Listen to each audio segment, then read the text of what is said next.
सभी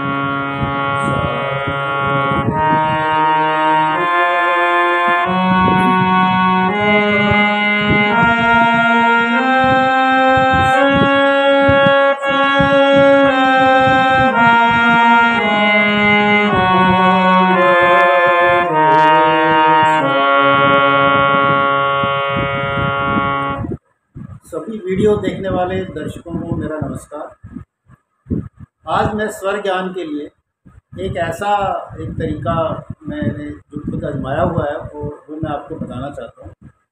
लेकिन दोस्तों, वीडियो शुरू करने से पहले मैं आपको ये बता दूँ, ये तरीका उन लोगों के लिए है जो अभी संगीत सीखना जिन्होंने शुरू किया, या जिन लोगों ने कुछ समय से संगीत सीख रहे हैं लेकिन अभी स्वर ज्ञान उनको बहुत ज़्यादा नहीं हुआ है। ये उनके लिए, जो जिनको स्वर ज्ञान थोड़ा बहुत हो चुका है, उनको इसकी ज़रूरत नहीं है। तो जो नए नए सीख रहे हैं या जो कुछ समय सीख रहे हैं लेकिन उनको अभी स्वर ज्ञान पूरा नहीं हुआ है, तो उनके लिए एक बहुत अच्छा तरीका है जो मैंने खुद अपने ऊपर भी आजमाया हुआ है और मैंने काफ़ी मुझे उससे मदद मिली। तो दोस्तों, वीडियो शुरू करने से पहले मैं आपको ये कहना चाहता हूँ कि अगर आपने मेरा चैनल को सब्सक्राइब नहीं किया तो सब्सक्राइब कर लें, इसको लाइक करें, शेयर करें। तो आइए चलिए अब शुरू करते हैं। तो दोस्तों, सबसे पहले जो नए नए सीख रहे हैं उनको मेरा ये कहना है कि अलंकार जरूर करें। मैं एक अलंकार के ऊपर अगला एक वीडियो बनाऊंगा जिसमें सिंपल अलंकार और किस तरह उनको बजाना चाहिए और किस तरह आकार में भी और हमिंग में भी उनको बजाना अलंकारों को ज़रूरी होता है, क्यों ज़रूरी होता है वो भी मैं बताऊंगा। और सिंपल अलंकार कुछ बताऊंगा। दो अलंकार मैंने जो थोड़े से कॉम्प्लिकेटेड है, थोड़े से मुश्किल भी है, लेकिन मैंने पहले बताया हुआ है एक वीडियो में, लेकिन वो बहुत अच्छे हैं और उनसे बहुत जल्दी स्वर ज्ञान हो जाता है। तो एक सिंपल अलंकार में बताऊंगा। वैसे बहुत से यूट्यूब में अवेलेबल भी हैं चैनल्स में, मैं भी बताऊंगा और उसको किस तरीके से करना चाहिए वो भी बताऊँगा। थोड़ा हो सकता है मैं कुछ अलग थोड़ा बताऊँगा। तो आइए पहले शुरू करते हैं कि इसमें जो आज मैं बताने जा रहा हूँ उसमें आपको ये करना है दोस्तों कि आपको एक नॉर्मल अलंकार अपने करते रहना है, अपना स्वर की साधना करते रहना है। इसके अलावा आप क्या करिए, आप 10 गाने, भजन या गाने चूज़ करिए जो आपके पसंद के, जो आपको पसंद है वही चूज़ करने हैं जो आपको खुद को पसंद है। तो उसमें आप कोशिश करें तो एक राष्ट्रगान जरूर ऐड करें। अपना जन गण मन अधिनायक जय है भारत भाग्य विधाता, इसको क्यों ऐड करना चाहिए वो भी मैं बताऊँगा। तो 8 या 10 गाने इस तरह आप चूज़ कर लें जिनके आपको, जो आपको पसंद हो और जिनके नोट्स आपको यूट्यूब पे कुछ चैनल्स पे बहुत सारे गाने लोगों ने डाले हुए हैं, इनके नोट्स डाले हुए हैं और कई बुक्स भी हैं, कई वेबसाइट भी हैं जहां आपको नोट्स मिल जाते हैं। तो आप ऐसे 10 गाने चूज़ कर लें। एक उसमें एक राष्ट्रगान भी चूज़ कर लें और कुछ भजन हो सके तो आप भजन भी चूज़ कर लें जैसे आप। तो आप उनके नोट्स भी लिख लें, एक डायरी में कॉपी ले लें, कॉपी में लिख लें। अब आप क्या करें, पहला गाना चूज़ करें, डायरी खोलें, अपनी नोटबुक खोलें, तो उसको पहले गाने के नोट्स को बजाएं। अब जैसे ये जनगण मन है तो आप इसको बजाएं,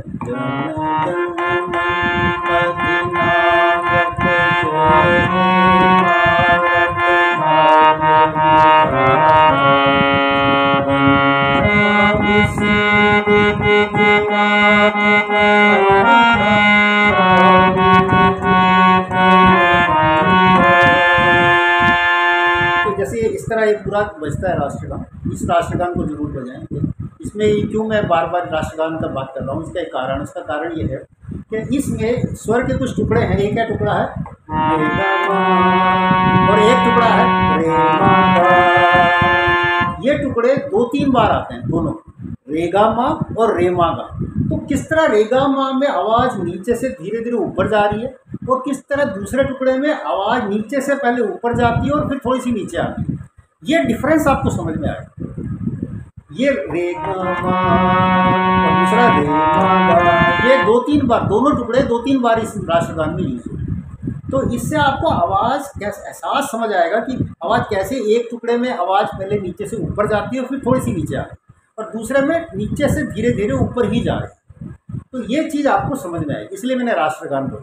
तो अब आप क्या करना है, आपको, आपने जैसे पहला गाना चूज़ किया, आप उसके नोट्स बजाइए, खूब प्रैक्टिस करिए। 1 दिन, 2 दिन, 4 दिन, इतना प्रैक्टिस करिए उसको कि आपके हाथ बैठ जाए उसके ऊपर। और इतना ज़्यादा प्रैक्टिस हो जानी चाहिए कि आपको बिना डायरी देखे भी आपको बजाना आ जाए।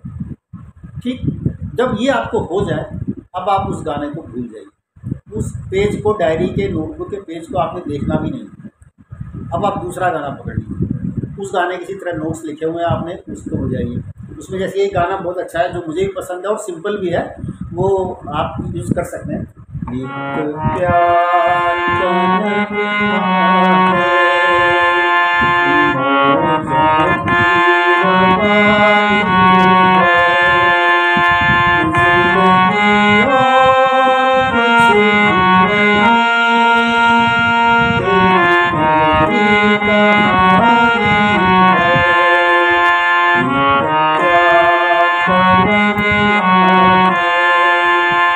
ये गाना आसान भी है और आप इसको आसानी से बजा भी सकते हैं, तो ये भी अच्छा है और गाना भी अच्छा है।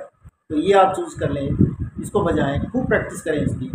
जब ये आपको हो जाए कंठस्थ, आपको लगे कि आप बिना डायरी देखे भी आप बजा सकते हैं, अब आप इस गाने को भी छोड़ दीजिए, इस पेज को भी अब देखना नहीं है। तीसरा गाना पकड़िए, उसको इसी तरह प्रैक्टिस करिए। चौथा गाना पढ़िए, पाँचवा गाना पढ़िए, छठा, सातवां, आठवां, नौवां, 10वां। आपको ये 10 गाने इस तरह प्रैक्टिस कर लेने चाहिए, आपको रट जाए अच्छी तरह। अब आपको करना क्या है, अब 3 महीने आप इन 10 गानों को, जब ये हो जाए, 2.5-3 महीने हो ही जाएंगे इसमें आपको। अब आप जब 3 महीने 4 महीने हो जाए आपको, अब आपने क्या करना है, अपने पहला गाना फिर से सुनना है। डायरी नहीं खोलनी है, ये ध्यान रखिए, डायरी बिल्कुल नहीं खोलनी। आपने पहला गाना सुनना है और सुन के उसको बजाने की कोशिश करें, ठीक है। आपके सबकॉन्शियस माइंड में वो ऑलरेडी हैं नोट्स, क्योंकि आप बजा चुके हो उसको, बहुत बार आप बजा चुके हो, ठीक है ना।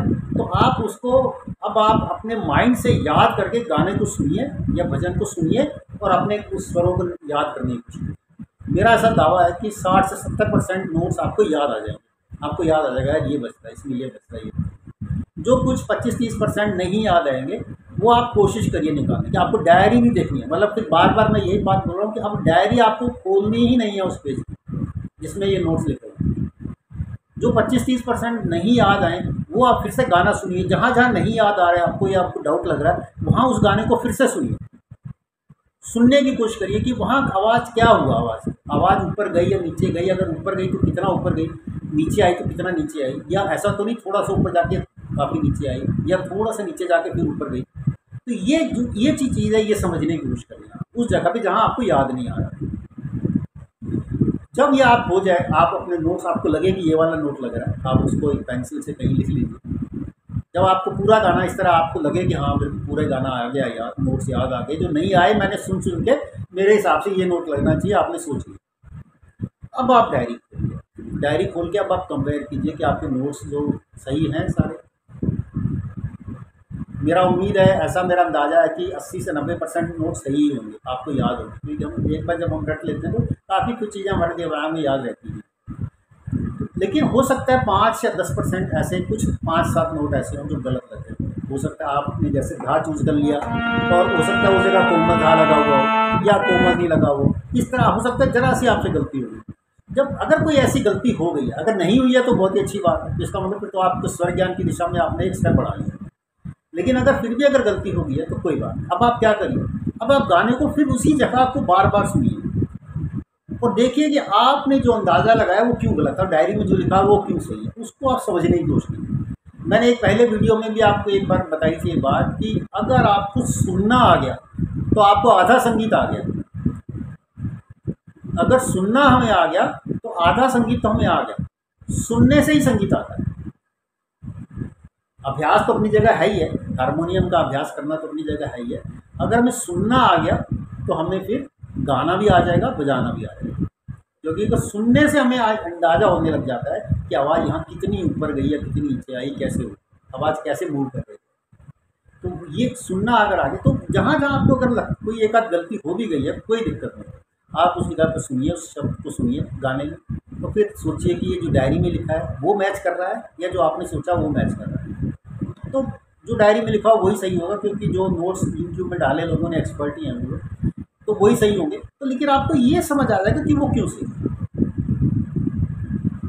तो दोस्तों इस तरह 1 गाना, 2 गाना, 3 गाना, जब 10 गानों की आप प्रैक्टिस करेंगे तो मैं आपको बता रहा हूँ कि आप, मेरा दावा है कि आपको कम से कम आपने 10-15 कदम तो आगे बढ़ ही गया स्वर ज्ञान, अब बहुत आगे निकल गए।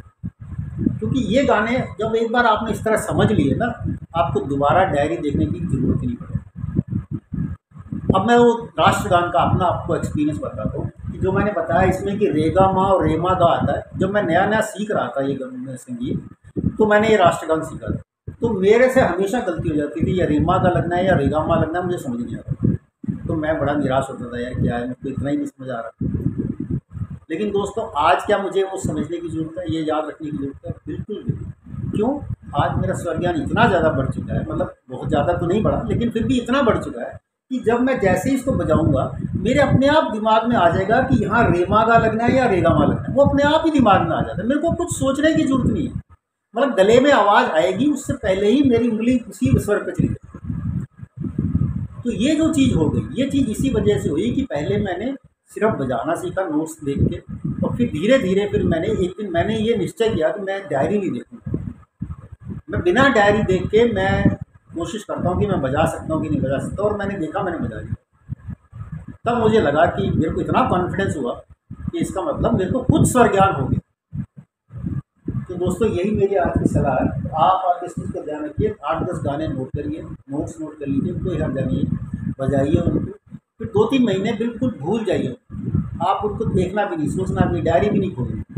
2-3 महीने बाद, 4 महीने बाद वो गाना एक एक करके गाना पकड़िए, गाना पकड़ के आप उसको खुद बजाने की कोशिश करिए बिना डायरी के। तो देखिएगा आप कितना आपका स्वर ज्ञान, आप में ट्रमेंडस प्रोग्रेस आपको अपने आप में महसूस होगी, और एक कॉन्फिडेंस आ जाएगा कि मैं भी सीख सकता हूँ। ये कॉन्फिडेंस की बहुत जरूरत है। बहुत से लोग यूट्यूब में मैं देखता हूँ, बहुत से लोग ये कहते हैं बस ये ट्रिक सीख लो आपको स्वर ज्ञान हो जाएगा। कोई दोस्तों ऐसी ट्रिक नहीं होती है। मैंने आपकी सबसे पहले वीडियो में मैंने बोला था कि कोई बच्चा डॉक्टर बनता है, इंजीनियर बनता है, उसको कितने साल पढ़ाई करनी पड़ती है। सेम चीज़ म्यूज़िक में है, संगीत में लगातार अभ्यास करना पड़ता है, और जो प्रोग्रेस होती है ना, वो जो तरक्की होती है, प्रोग्रेस होती है, बहुत स्लो होती है। ये ऐसा नहीं है कि आप आज आपने संगीत सीखना, सारे गामा बजाना शुरू किया और आप सोचो 15-20 दिन में, महीने में मेरे को सारा स्वर ज्ञान हो जाएगा। बिल्कुल नहीं होगा।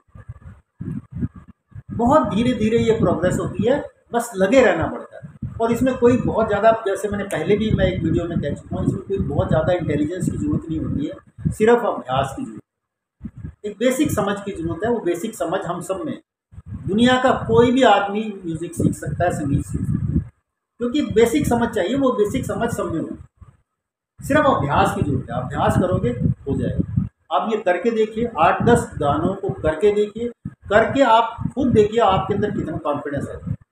क्योंकि जैसे मैंने ये बताया, रेमा गा, रेगा मा, ये टुकड़े जिस तरह के हैं, इस तरह के टुकड़े अगर इसी राष्ट्रगान में ही नहीं है, अगर ऐसा ही टुकड़ा कोई किसी और गाने में भी अगर आपको आता है, तो आपको अचानक याद आ जाएगा, यार इसमें ये टुकड़ा लगे, ये ऐसे लगे।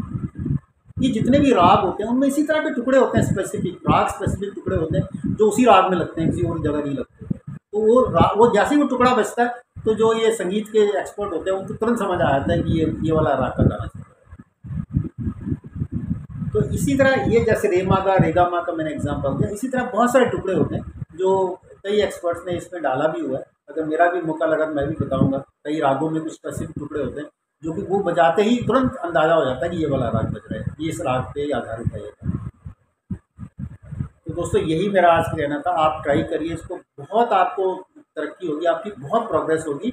आप 8-10 गाने इस तरह बजाइए, और जब ये आपको लगे कॉन्फिडेंस हो गया, तो और गाने चूज़ करिए, 4-5 गाने भजन और चूज़ करिए, और उनको बजाइए। इस तरह कोई हर्जा नहीं है। शुरू में नोट्स देखने में, कहीं से कॉपी करके लिखने में, बजाने में कोई हर्जा नहीं है। आप करिए उसको, धीरे धीरे धीरे धीरे देखना, आपको इतना कॉन्फिडेंस बढ़ जाएगा कि आप खुद निकालें। तो मैंने जैसे एक बार पहले भी एक वीडियो में मैंने बताया था कि मैंने भजनों से शुरू किया। मैंने इसी तरह पहले गाने नोट किए, नोट्स करता था, मैं नोट्स लिखता था, डायरी में बजाता था, प्रैक्टिस करता था। धीरे धीरे धीरे धीरे मेरी समझ बढ़ती गई। फिर मैंने भजनों के नोट निकालने शुरू किए, और मैंने देखा, मैं निकाल लेता। कई एक आध जगह गलती हो भी गई, तो कोई बात नहीं, वो फिर मुझे समझ आ जाता है कि इसमें अच्छा मेरे से ये गलती हो गई, आवाज़ ऐसे आई और मैंने लिखने ऐसे आए थे, वो समझा उसको। तो वो अगली बार वैसी मिस्टेक मेरे से नहीं होगी। तो इस तरह मैंने धीरे धीरे, मैंने पहले भजनों से शुरू किया, और अब मैं फिल्मी गानों के भी कुछ नोट निकाल लेता हूँ आराम से, कोई दिक्कत नहीं आती है मुझे। तो भजनों से ही मैंने शुरू करना, सबको भजनों से ही शुरू करना है। भजन थोड़े आसान भी होते हैं। तो इस तरह दोस्तों आपको बहुत प्रोग्रेस होगी, और आपके अंदर एक कॉन्फिडेंस आ जाएगा कि मैं ये सीख सकता हूँ, मैं ये कर सकता हूँ, ये स्वर ज्ञान मुझे भी हो जाएगा। तो दोस्तों यही था मेरा आज का कहना। आप लगे रहिए, प्रैक्टिस करिए। ये सतत अभ्यास की ज़रूरत है संगीत में, और कुछ नहीं चाहिए। कोई बहुत ज़्यादा इंटेलिजेंस की ज़रूरत नहीं है, सिर्फ प्रैक्टिस करते रहिए, रोज़ प्रैक्टिस करिए। सा का अभ्यास, रे का अभ्यास, ये जो होता है अलंकार, अलंकार बजाने का सिर्फ पर्पज़ यही होता है कि हमें जो स्वर का स्थान है, जो उसकी फ्रीक्वेंसी है, वो समझ में आए। और अगले वीडियो में मैं कुछ अलंकार दूंगा आपको, हालांकि सिंपल अलंकार है, सब बहुत जगह अवेलेबल है, लेकिन मैं आपको बताऊंगा कैसे बजाने हैं उनको, और किस तरह आकार में बजाना ज़रूरी होता है, और हमिंग करके बजाना बहुत ज़रूरी होता है, वो मैं एक अगले वीडियो में ज़रूर बताऊँगा। और अलंकारों से दोस्तों हमारा जो है स्वर ज्ञान बहुत बढ़ता है। अलंकार हमेशा करते रहना चाहिए। और सबसे बड़ी बात है, जब हम स्वर अलंकार भी बजाते हैं तो हमारा जो स्वर लगते हैं वो स्वर वेवर नहीं होनी चाहिए, बस इस चीज़ का ध्यान रखना होगा कि जैसे ये है, जैसे मैंने सा बजाया, सा सा, तो मेरी आवाज़ वेव नहीं हो रही, ऐसे नहीं हो रही है, सा ऐसा नहीं हो रहा है, सा बिल्कुल स्ट्रेट आवाज़ रहनी चाहिए। तो ये इस चीज़ का भी अभ्यास करना होता है, फिर तभी फ्रीक्वेंसी समझ में आए। तो ये मैं अगले वीडियो में आपको कवर करूँगा, कुछ अलंकार बताऊँगा कैसे उनको बजाना। दोस्तों आज के लिए इतना ही। आप प्रैक्टिस करिए, मेरा दावा है कि आपको बहुत अच्छा लगेगा और आपका स्वर ज्ञान बहुत बढ़ेगा और आपको कॉन्फिडेंस। अगर आपने मेरा चैनल सब्सक्राइब नहीं किया तो प्लीज़ सब्सक्राइब कर लीजिए, शेयर कीजिए, लाइक कीजिए, ताकि मुझे भी एनकरेजमेंट मिले और मैं भी और आपको जो मैं सीखा हूँ मैं और आपके लिए आपको भी बताऊँ। धन्यवाद दोस्तों, थैंक यू।